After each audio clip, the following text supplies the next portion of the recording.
Hey guys, going to read the first chapter of James from the New Living Translation. If anything stands out to you, something you want to comment on, just drop it in and let us see. This letter is from James, a slave of God and of the Lord Jesus Christ. I'm writing to the 12 tribes, Jewish believers scattered abroad. Greetings. Dear brothers and sisters, when trouble of any kind come your way, consider it an opportunity for great joy.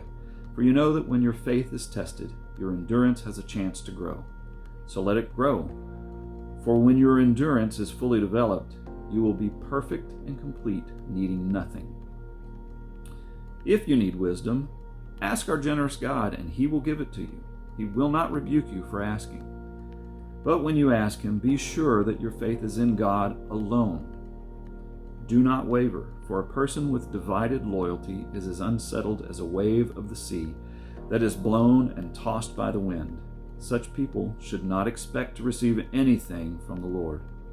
Their loyalty is divided between God and the world, and they are unstable in everything they do.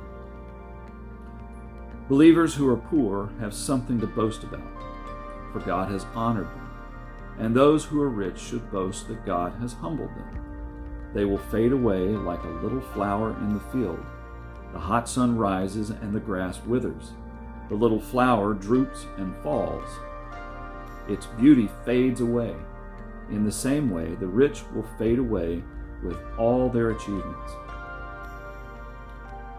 God blesses those who patiently endure testing and temptation. Afterward, they will receive the crown of life that God has promised to those who love Him. And remember, when you're being tempted, do not say, God is tempting me. God is never tempted to do wrong, and He never tempts anyone else.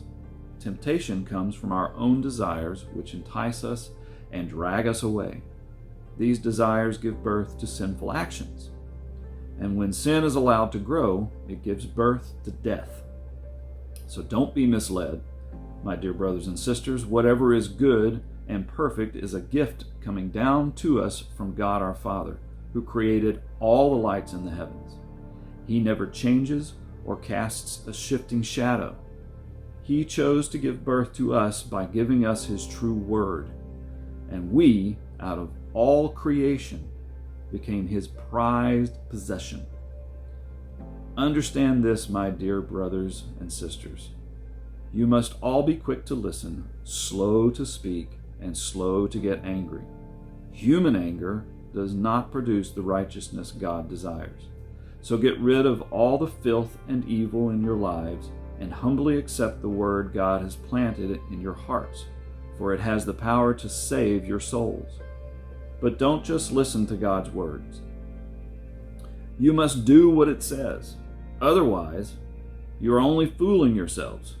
For if you listen to the word and don't obey, it's like glancing at your face in the mirror. You see yourself, walk away, and forget what you look like. But if you look carefully into the perfect law that sets you free, and if you do what it says and don't forget what you heard, then God will bless you for doing it. If you claim to be religious, but don't control your tongue, you are fooling yourself, and your religion is worthless. Pure and genuine religion in the sight of God the Father means caring for orphans and widows in their distress and refusing to let the world corrupt you. Here endeth the lesson.